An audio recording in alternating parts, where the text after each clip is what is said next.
ridiculous. Well, here's the thing. Maybe.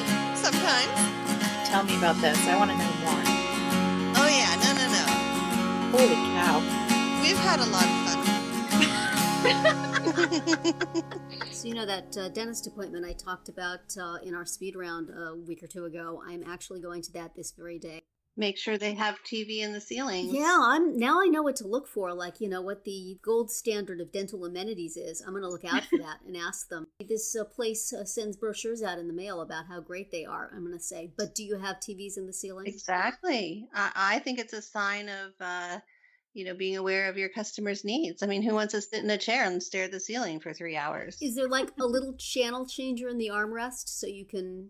I don't think it's in the armrest, but you do have a channel changer, and the really good dentists, they offer like HBO and Netflix and whole 9 yards. Wow. When your dentist has premium cable, you know they're charging too much.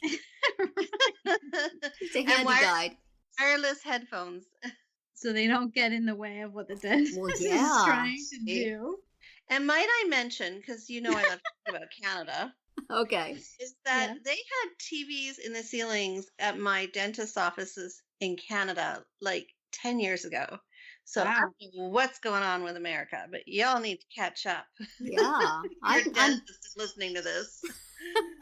I'm just happy for a little music. It never occurred to me to want TV, but now that I know it's out there. You've got to have demands. Yes. You got to have I have a criteria, a list.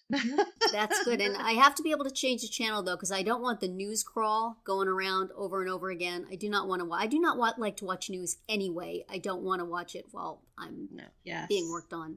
When you can't change it. I hate that in an airport and you're just stuck with it. Yes. My doctor's waiting room, which I was in for about 45 minutes the other day. I got like 1.5 of the thing that repeats itself every half hour. They start over again with the same stories, and it's like, I remember that from before, and it's exactly the same. And I still don't want to hear it. They had a little interview with Lori Hernandez from Dancing with the Stars, because she's from New Jersey, and it was like a little 30-second interview, and I heard it twice. I was hoping maybe they would have her a different 30 seconds the second time, but no, it was the same 30 seconds. She was busy. Yeah. She only gave us 30 seconds, y'all, but we're going to play it 10 times. Well, a hometown girl. Speaking of things that you may or may not want to listen to, hello and welcome to Parenting Roundabout, a weekly podcast about the things that parents are talking about, obsessing about, and complaining about right now. I'm Terri Morrow, and I am, in dread of what is coming for me later this afternoon, but let's make this podcast last as long as possible. With me today are Nicole Eridix. Hello, I'm here, stressing about Thanksgiving already.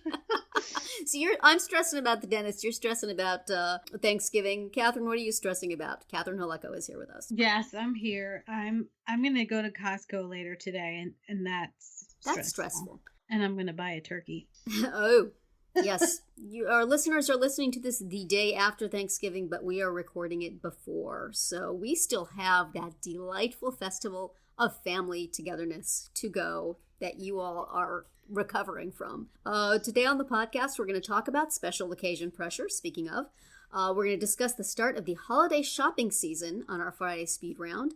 Shout out some stuff we like on the Roundabout Roundup. Take a quiz about table manners. And do some shameless self-promotion. But first, what else is new with you guys besides dentists and turkeys? Anything going on this week that's worth mentioning? Well, my washing machine got fixed. Yay! So this very day, right? It will no longer send cascades of water all over my kitchen floor. Oh, thank goodness. That's a good thing. Here's something I learned. If you have a front loader and it has the rubber gasket thingy. Yeah. And you have been told that you should use those special cleaning tablet things to wash it, and you thought, well, that's dumb. They're just trying to sell me those little tablet things. Yes. You should buy the tablet things. Really? That's what the guy told me. I mean, he showed me how the gasket was like all gross, moldy, and had holes in it. Wow. And that's why it was leaking. Uh-huh. Well, this has been a public service message. You know. Wow. Well, That is good to know. No, nothing exciting like that in my house this week. It's been, like I said, all I'm doing is stressing about Thanksgiving, but we'll get into that later.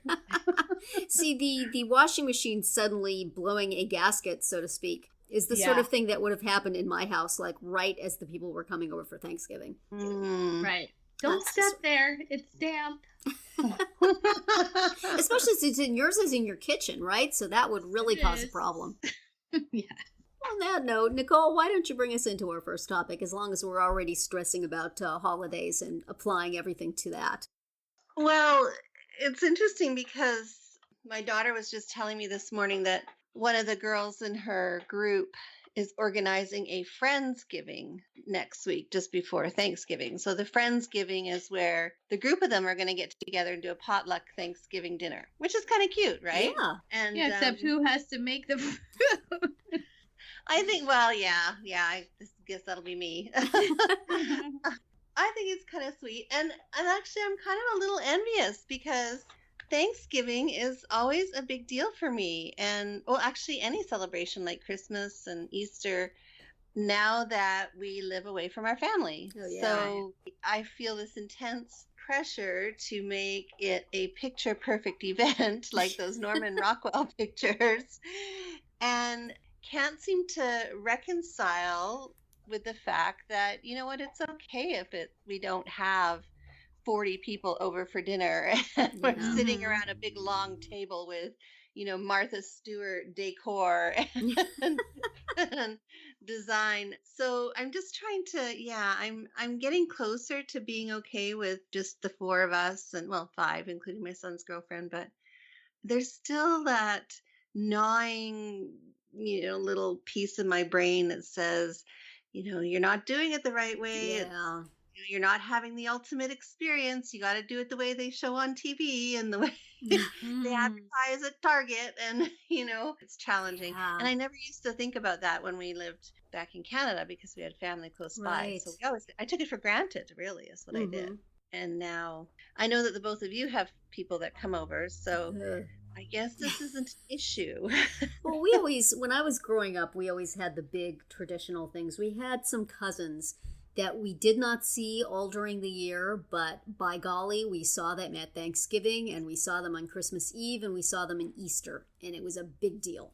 The big dinner, it was a large group of people, and so I grew up with that, thinking that was the normal thing. And then when I was in college, I guess, I got this, or right out, I got this idea that I wanted to go have Thanksgiving with my friends. Man, we were gonna go up to Big Bear in a cabin and have our Thanksgiving, and I thought that was so cool. Half an hour for me. Yeah, and my mom was, of course, brokenhearted that I wasn't going to be there. But on the other hand, I remember when I was living far away from home, I, at the last minute, took a plane home to be at Thanksgiving with the family. So it's like at different parts of your life, it's different. When you're kind of really on your own, you want to have that. When you're in the middle of that and smothered by that, you want to escape it. Yeah. Either way, you're feeling bad. So as an adult, for a long time, we did have all my husband's family over, and that was a big deal. And now one part of the family has moved a little further away, and another part of the family can't come into our area that easily. And sometimes we meet at a restaurant, which is kind of, it's not right. But on the other hand, to have them all over is not always a whole lot of fun either. It's a lot of work.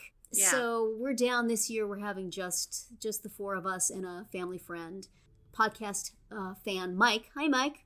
Hi, Mike. Oh, hey, Mike. Is coming to have Thanksgiving with us. And it's nice, Yeah. We can get Boston Market and not worry about anybody judging us. And just relax. Yeah. So I go back and forth on it. I'm not really feeling any pressure about the big thing. I'm not really missing it. But especially when other people are doing it and you are just showing up, it's really nice. You know what I feel like, though? I feel that it's more out of tradition for my kids. I feel that I'm cheating them if I, don't make the turkey, if I don't set the table, if I don't do all the little things. I feel like I'm cheating them out of an occasion. So I think that's where a lot of that, the guilt. Right. Yeah. Am I giving them the perfect childhood? Oh, yeah. Yeah. So yeah, it's tough. I don't know. How do you deal with it, Catherine? You have people come over, and have you ever thought about what it would be like not to, or how you would feel about it? Yeah, I think I would have a hard time not doing it. I mean, it's tiring because we do not live anywhere near our family. So either we're traveling or we're having people here. And this year we are hosting. So that brings all its own, joys. I mean, I'm very happy to have everyone come, and everyone gets along, everyone's helpful. It's fine. I mean, my husband gets worried about the food. He always thinks that it's not good enough, and no matter how many times everyone tells him how good it is, it could have been better. He worries. And for us, it is easier not to travel, I think. So it helps when people come here. But this year, my sister's not going to be able to make it because she has too much work, and she lives in California, so it's a long trip for her. Yeah. So, but Christmas is another one where for years it was really hard, because if we didn't travel to see my husband's family, then we couldn't see them because they could not travel. And especially when my kids were really little, I had such a hard time traveling for Christmas.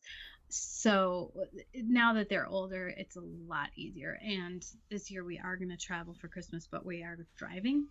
So that makes it easier than having to figure out what you can pack. When you drive, just throw it all in the car. Who cares? And then, it's just a little easier now that the kids are older and you don't have to have a Santa thing and make everything equal with the cousins and all that stuff. All that fun stuff. Yeah. Nicole, someone on my Facebook feed posted that she really just didn't feel like doing a traditional Thanksgiving dinner because it's so much work to cook it.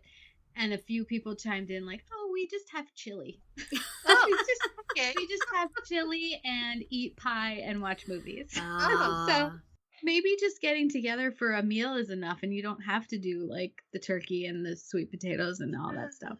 Well, and I think too, with American Thanksgiving being so late, like ours is at the beginning, Canadian Thanksgiving is at the very beginning of October. So you feel like you have that space. You recover from cooking the big turkey at Thanksgiving in before October. Before Christmas, whereas here it's almost like back-to-back turkeys, and I'm not that big of a turkey fan, so I could do without the Thanksgiving turkey. However, my husband loves it. But we have discovered that our local market will cook the turkey for you, and it's really yummy. There you go. So, anyway, I think it's a combination of stuff, and I really need to be okay with it. It is what it is. At least we're together. Right. Yeah. Start different traditions, I guess. We actually do the chili thing on Christmas Day. Oh, do you? And there was a time when we used to go out with the family on Christmas Day, and then there was a point at which we said, you know what, why don't we do our own things, and then y'all come over in the afternoon for cookies, and we'll open gifts. And then we can have our own little chili day. And now nobody comes over at all. And that's just it's really nice. It's really relaxed. But you know what I really miss tradition-wise is when I was growing up, my mom had a friend who would make this particular Christmas baked good. Is stollen the right way you pronounce it? I think it was a stollen with fruit in it and icing over the top. And she would sneak around on Christmas Eve and leave it on people's doorsteps. And in the morning, we would have this delicious cake. Every year we had it. And I really miss that. I need to like find some place that delivers that, and I could just stick it out on the doorstep at night. And look, the spirit of Mrs. Harris has brought us a stollen. Here it is. I love it. Yeah. I think maybe not trying to have it all is the takeaway message. Yeah. Even the simplest, littlest things can be meaningful to your family and your kids, and I've got to be happy with that. Make your own traditions, I think, is the way to do it, because you can make it feel special by having a tradition. And I love the idea of, if you want to eat turkey, but you don't like cooking turkey, buying it cooked is a great plan. And then he still gets his turkey. And, and you're good. And you can make, you can focus on cooking other stuff that you like cooking, or get it all delivered. Yeah. As long as you don't have judgy relatives, you can do that. No judgy relatives nearby. This will be interesting. Makes me just think of all the different traditions we have in families throughout the year, and Right. this is just the extra pressure, I think. What do y'all do about gift giving for extended family? Is it just the kids, or is it the adults too? Do you draw names? We draw names in my family with my my side of the family. We draw names. Mm-hmm. We use on my husband's side of the family, most of them are gone now, but they used to say they were drawing names and then everybody still gave to everybody. Oh no. That's awful. Well, I mean, since they all did it, then it worked out. As long as they all knew. It just made me laugh. Like, yeah, we're just going to draw names this year. Every year. No, I got something for you and for you and for you. Yeah, our family is too small, so we just, and although we just give to, with my brother, we just give to the kids. But yeah, our families, if we don't give one another something, we generally won't have much under the tree. Yeah. We always talk about just not giving to adults, just giving to kids in the extended family. We talk about it, and then we don't do it. My husband's sister doesn't have any kids, so then there's the feeling, well, it's unfair to her because she has to give stuff to our kids, but she doesn't. I mean, I guess we could give to her cats, but it's not the same. Right. So therefore, we have to give something to her. And as long as you're doing that, then you sort of wind up. So year after year, I just really would like to put a moratorium on it. I generally don't need the stuff. They don't need the stuff. Right. And then you also get into the thing of, which we have with some friends, of the ceremonial exchange of gift cards, where it's like we give their kids $25 gift cards from Barnes & Noble. They give our kids $25 gift cards from Barnes & Noble. Could we not just say, you know what? Yeah. Everybody go buy their kids' books. We're even. We're even. Cancel it all out. Each other. Yes. It's, it just feels good to be able to give their kids something. But all of the adults are looking around going, who is going to be the first one to not do this? Right. If we all stop at the same time, we don't have to do this anymore. But then, 1 year somebody doesn't do it and then they feel guilty and have to, I left it home. I'll bring it over. Right. Well, maybe that should lead us into our speed round, because we were going to talk today on our speed round. Yeah, about shopping. Because when you are hearing this, it's going to be Black Friday, big shopping day for some people. In fact, I was at Starbucks drive-thru the other day, and I noticed that they were going to be opening at 4 a.m. on Black Friday. And I thought, I know people who go. Many reasons why I do not do that. So, do either of you ever go shopping on Black Friday? Do you start shopping around this time, or have you already started, or do you leave it, buy all those gift cards on December 24th? And please know that our friendship may weigh on your answer to this question. If you have already purchased all your Christmas presents and have them stored away, I don't want to know you. Don't confess to it.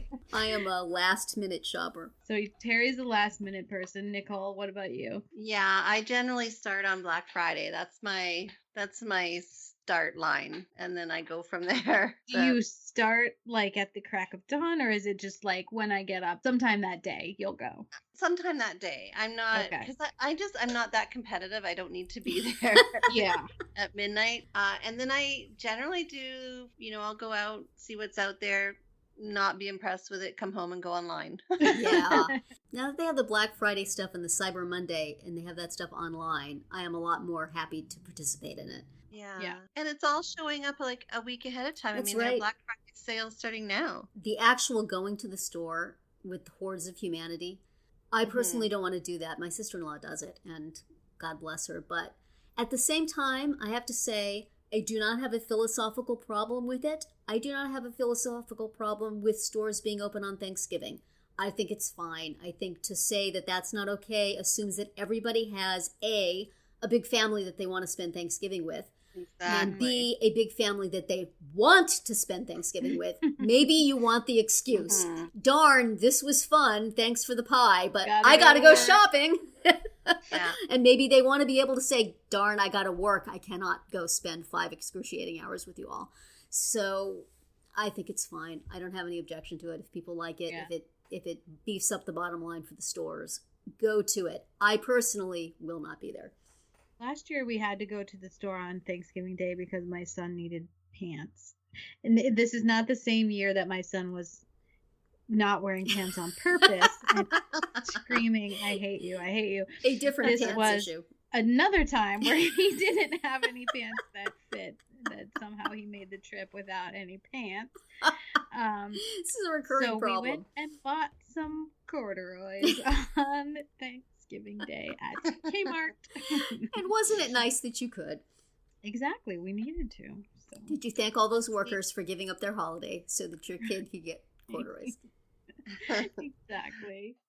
I'm very reluctant to invite my husband to go with me on Black Friday because he ends up buying the most ridiculous things that we never need, like a waffle iron. Like, who needs a waffle iron for $10? I mean, or waffles are delicious. Yeah. Is he going to make the waffles for you? In which case, I think it's a good deal. If you're going to have to make the waffles, then go with Eggo. Then never mind. Well, he used it once, and there's such a mess, and they're so awful to clean up. True. So I was resentful. What's the best buy you ever got at a Black Friday sale, Nicole? Oh my gosh. Can't remember, actually. Nothing that makes you proud or said, this was worth Right. getting up. This was worth going it. out into the This hordes of was worth humanity. fighting Fighting for a someone parking for. space. Yeah, probably like a printer or something. Oh, we yeah. probably got a really good deal on. But I will tell you about the last good deal I really got because it was yesterday and it was awesome. But I got 70% off my Skechers shoes. Wow. You can imagine that. Nice. So, not a Black Friday deal, but that was a Cool. nice everyday deal. Yeah. I've bought like computers over this weekend with a Black Friday or Cyber Monday discount, Mhm. and that felt good. And there was one Yeah. time when Apple was selling iTunes gift cards for money off, like you could get a $50 certificate for $40 or something like that. Ooh. That was awesome because my kids, that's all my daughter wants is as many as I feel it's morally correct to give her. She'll take them all. Morally correct. So I will be looking out for that.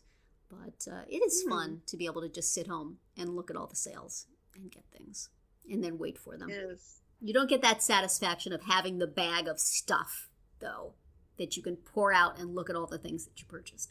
Like Halloween. And have a haul video like they Yes. do on YouTube. Yes, you have to like just do it time lapse as you wait for the package to come. Yeah. There you go. Then you could have an unboxing. Mm-hmm. Same excitement. Well, Yeah. I think that covers our speed round Mhm. on our holiday shopping excitement. Remember that you can hear a new speed round every Monday through Thursday here on Parenting Roundabout Podcast. Yes, you can. Now we want to bring you some of the things that we've read or seen or used recently that we want to shout out and share with you this week. So Terri, yours looks interesting. I have recently started using a work timing program called toggl.com for somebody I'm working with. And I'm not advising you to use that service, although if you want to, that's fine. I'm advising you to just go to toggl.com, toggl.com, and watch like the 45-second video that repeats on their homepage over and over again. It is of little kids enacting workplace situations, and it is hilarious. And it will be a good use of your time to just sit there and watch it 4 or 5 times in a row. Okay. So go to toggl.com. Absolute free enjoyment. Awesome. Catherine, what have you got for us? I also have free enjoyment. I think it was Amanda who introduced us to the wonder that is Fitness Marshall. He is hilarious. This guy that posts dance workout videos, and they are hilarious. And Pop Sugar, which is a lifestyle blog, rounded up all the best ones of 2016. So we have a link to that. And they're just really funny to watch, but they also are, you could really dance along and do the little workout if you wanted. And he has actual plus size people that do it with him, which I think is nice. And do some like modifications if you don't want to do the steps that Marshall is doing, which unless you're pretty coordinated, I don't know. I can't. I don't think I can do them because I'm unable to follow along with any of that kind of stuff. So yeah, check out Fitness Marshall. He's funny. Will do. And Catherine, I don't have the link to the article that you posted and tagged me in last week, but I think it's a very good read. And it was the one about coaches and how they don't need to coach through fear. So I really appreciated that. And I would like to share that out too, because that's a good read. And I think it's important.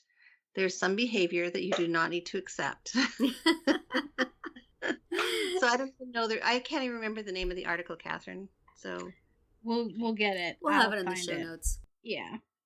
All right. So in honor of Thanksgiving and other holidays in which children have to sit at the table with adults who may or may not be familiar with their daily eating habits, there's a lot of manners and rules that they have to follow, right?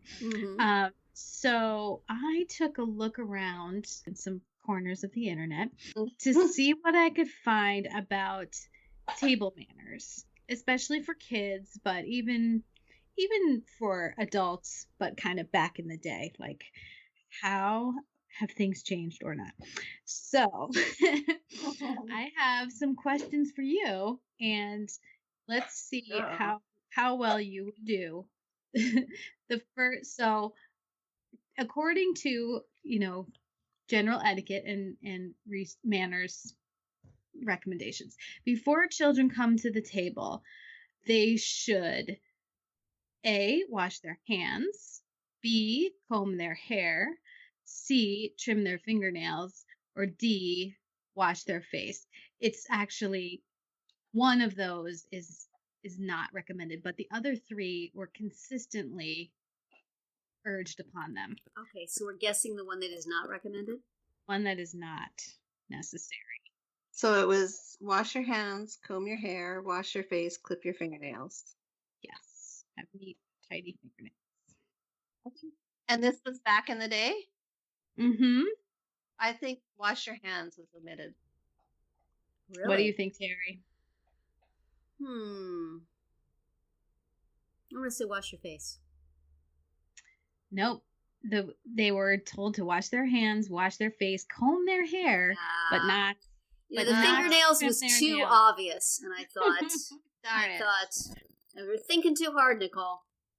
I know. I just thought it was interesting that they stressed comb your hair.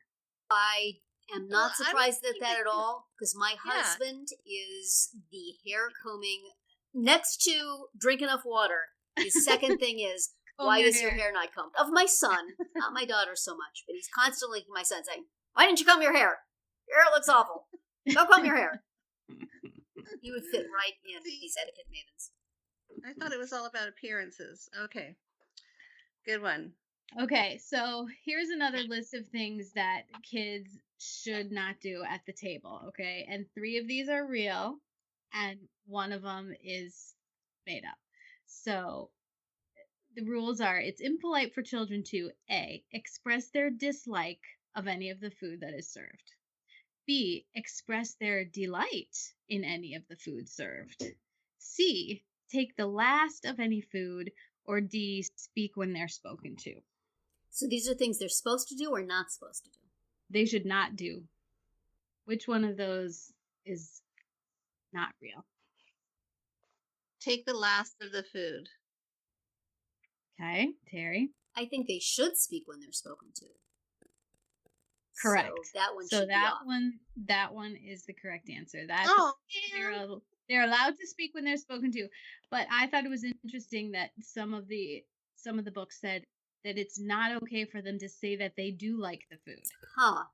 Oh. What is the reasoning behind that, do you think? I don't know. Is it because maybe bunches of people have brought stuff, and if you compliment one person's thing, it will be impolite to the other people? I don't know. It's weird, isn't it? I mean, or you will offend the broccoli if you praise the sweet potatoes. Right. Or is it part of the speak? Oh, that you speaking out of turn. Like, if no one asked you if you liked it, then keep your mouth shut. But that it's unclear. If they ask you, are you able to express delight, or are you just to say, no, they shouldn't be fishing I am grateful for all food. All food is equally acceptable to me. Okay, I'm going to read you a list of book titles about kids' manners. Okay. 3 of them are real. 1 of them is not. Okay, figure out which one I made up. A, The Monster Who Didn't Mind Her Manners. B, Goops and How to Be Them. C, A Little Book of Manners. Courtesy and Kindness for Young Ladies. Or D, Do Unto Otters. What? Oh. Give them to us again. Okay. The Monster Who Didn't Mind Her Manners. That's A. B is Goops and How to Be Them. C, A Little Book of Manners, Courtesy and Kindness for Young Ladies. Or D, Do Unto Otters. Otters? Otters. So these are books for children about manners. About manners. 3 are real. Well, I'll jump on the third one that's not. Okay. Nicole? Do Unto Otters. No, I cannot take credit for making that one. That is a real book, subtitled A Book About Manners. There you go. A Little Book of Manners is also real. Yeah. The Monster Who Didn't Mind yeah. Her Manners is the one I made up. But listen to the subtitle of Goops and How to Be Them. Subtitle, A Manual of Manners for Polite Infants, inculcating many juvenile virtues both by precept and example. Oh, goodness. What? Oh my God. It's a picture book. You infant, do not speak unless you are spoken to. Right. Yes, And the naughty children in the book are called Goops. And so it's all about... What does Goop stand for? Where on It earth? doesn't stand for anything. It's just a weird That's word. so random. Wow. Publish that. It first was published in 1900. Oh, so. my. No. Things were rough for and infants back then. Here is a quote from this book. Okay. The Goops, they lick their fingers, and the Goops, they lick their knives. They spill their broth on the tablecloth. Oh, they lead disgusting lives. Uh-oh. I know quite a lot of adults that would apply to. I think I could use that book in this house. Whoa. Except there's not a lot of pressure to mind your manners if you're surrounded by Goops. It could be fun. Right, it could be good. I bet they also say when they like something and when they dislike it. They speak right up. Exactly. And they trim their fingernails at the table. At the table. Oh. Okay, ready for the next one? Yes. Oh boy. Okay. According to one prominent etiquette writer, how should parents respond when kids eat with their fingers? A, take away their plate until the next meal. B, give them chopsticks instead of silverware. C, serve them snacks and picnic foods so they can eat with their fingers. Or D, put bitter spray on their fingernails so their food won't taste good. No, that we're supposed to pick the one that is not correct? No, the one that an etiquette writer really said. Oh. Bitter spray. Okay. When was this etiquette writer writing? I believe this was in the 60s. Okay, what was the first one? Take away their plate until the next meal. I'll say that one. No, it is serve them snacks and picnic food. See, that's what I would do. That's the advice that I give. And she follows up, this is from Amy Vanderbilt's Complete Book of Etiquette. Because children like eating with their fingers, parents should give them plenty of opportunities to do so with snacks and picnics, and in fact should join in rather than give lectures on manners. Excellent. I am not sad to get that one wrong. Okay, you ready for the next one? Which U.S. founding father proclaimed this etiquette rule at age 14? He said, if you deliver anything witty and pleasant, abstain from laughing thereat yourself. So don't laugh at your own jokes. Was it Benjamin Franklin, George Washington, Hercules Mulligan, or Thomas Jefferson? God, I'm not going to get any of these. I feel like I have perhaps Nicole. an advantage here. I think this is unfair to Nicole. This is biased. It's rigged. You want to guess, Nicole? I don't know, Hercules, whoever that is. that was thrown in for the Hamilton fans. Terri, what do you... But I still have to. That's right. I don't have to figure out which one is wrong. I have to figure out which one is right. Oh no! Who said it? All right, so So Ben Ben, Franklin. George, or who else? Who's the last one? Thomas Jefferson. Washington. It was Washington. When he was 14, he wrote like a whole pamphlet about etiquette and behavior. Wow. Also in this book of manners by George Washington, he said at the table, young people must speak not of melancholy things. And then he gave examples of what those melancholy things Now, who is might this be. writing again? It's George Washington. Washington. Okay, so which of these were the examples he gave? I'm going to give you 4 pairs, and one of them is the pair that he actually mentioned. So dear. A, these are the melancholy things that you should not speak of at the table. A, disease and pestilence. B, decay and disrepair. C, dentistry and insomnia. Or D, death and wounds. So 3 of these are okay? No, he said one of them. He said one as his example of the melancholy things. Okay. Which pair did he say? I see. You made the other ones up. I did. Okay. That's a pretty melancholy list. All right, give it to us again. Okay. Disease and pestilence, decay and disrepair, dentistry and insomnia, death and wounds. I'll go At with the the dinner first one. table. I'll go with the dentistry. They probably didn't have TVs in the theater. Because he That's famously had wooden teeth. No, it was death and wounds. Death and Wounds. Oh, that was too obvious. That would be a good name for a rock band. Okay. So now I have a couple I'm just questions. gonna like crawl under the table here. So bad. I have a couple questions from a book called The School of Good Manners that was published by a man named Eleazar Moody in 1754. Oh my. Okay. So he had some strong opinions about your eyes at the dinner table. He said you should raise not your eyes nor roll them about when you're drinking. He also had several more rules about where you should not be looking. Okay. So I'm going to list 4 of the things that might have been prohibited. 3 of them he actually said. One of them he didn't. Okay. So he said you should not look in the face of anyone, especially your elders, upon the plate of another, beneath the table or any chair, or upon the food on the table. So basically, I don't know where you're supposed to be putting your eyes because you shouldn't be looking at the food, anyone's face, anyone's plate, under the table. Like, there's no place. I'm not sure. Just keep your eyes closed. Right. Oh my gosh. I'll say under the table because you would have to contort yourself to do that. Nicole, At another person's plate. it was under the table. Oh, jeez. No, really? Although, I mean, I think another person's plate would be pretty rude too. Yeah. I would be like, Well, thinking, that was Then his. you'd be That, judging yeah, them. he did say you shouldn't look on anyone's plate. You shouldn't look on anyone's face. You shouldn't raise your eyes. You shouldn't look at the food. And he also said, "Turn not your meat the other side upward to view it upon your plate." So don't go flipping your food around so that you can look at. I'm Oh, wildly boy. wondering, like, I guess you can look at your own plate, and that's about it. So he also said that you should mind your nose. He said you should smell not the following. Which one did he specifically say not to smell? Your napkin, your meat, your neighbor, or your bread? so one of Your these he neighbor. didn't say. Yeah, I would say that too. No, he only said one that you no, should not.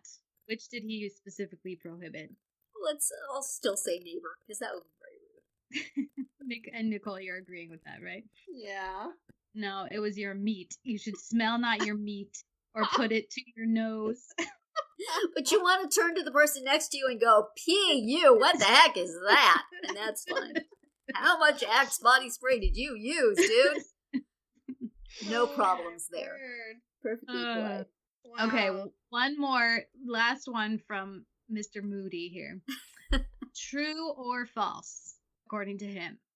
It is improper to use the entire napkin. You should just use one corner. True. One corner. True. You're both saying true? Yes. You are correct. He said, foul not the napkin or handkerchief all over, but only at one corner. Foul not. I will not. Will not. My child. Why don't they just give out little teeny tiny napkins then? I know. It's like, What's why the do you have point? the whole napkin? Be like if a you're pocket square sized napkin. Yeah. I don't know. You're just supposed to like gently dab it at the corner without smearing the whole thing over your face, I guess. I don't know. So there you have it. Okay. Wow. Thanks, Catherine. Your That was look fun. at manners through the years. That's awesome. Thank you. Now we have some dinner time conversation. Right. I'm going to tell my kids not to smell their meat. And if you're only using one corner of the napkin at a time, you could just like put it back and use it again later. And there's 4 corners. Seriously. That's environmentally friendly. Conservation, man. That's right. Stop smelling your sister. No, wait, it's okay. It's okay to smell your sister. Go ahead. As long as you don't smell your meat. Or else we shall call you a goop. All right, and now I guess shamelessness would probably have not gone over well with the etiquette mavens either, but we are going to do it anyway. We're going to use the whole napkin, and we are going to shamelessly self-promote. So for our final segment today, we are going to do a little shameless self-promotion and direct you to some things on our sites that we think you should take a look at. A little while ago on this podcast, we had a whole week of Would You Rathers, and so I used that theme for an article on Friendship Circle about a Would You Rather special needs edition. So I have about 20 Would You Rather questions for parents of kids with special needs. And I invite you to go take a look at it, enjoy it over this weekend when you are stressed out. And hopefully it will give you a laugh. Nicole, what you got? Well, I don't have anything on my site that's new. However, I am writing a new article for the Friendship Circle blog. Yes, and So it is eagerly awaited by your editor. So I'll be submitting that in the next day or so, and look for it on Terry's, no, not on Terry's site, on the Friendship Circle blog site. Yes, hopefully by the time this podcast drops, maybe it will be there. Yes, it could happen. That would be great. Thank you very much for doing it. Also, I do not mean to make fun. No, eagerly awaiting. Catherine, what do you have? Over at Very Well, I wrote about sports parent burnout. Something that I see among my fellow sports parents when you feel like there's so much to do, you're the only one doing it, it's going on, the season's lasting forever, and you're just feeling like you're going to lose it. What can you do, if anything? And then they made the playoffs. Yay! Right. Go team. Yep. So that's at Very Well. And that is it for this week's episode of Parenting Roundabout. We hope you enjoyed it and that you'll join us every week. You can listen to podcast episodes on parentingroundabout.com or download it from iTunes. Please subscribe so that you'll get all of our podcasts and mini podcasts. You can also follow us on Twitter, where I am at About Family Fit. Nicole is Nicole Eridix, and Terri is Mamatude.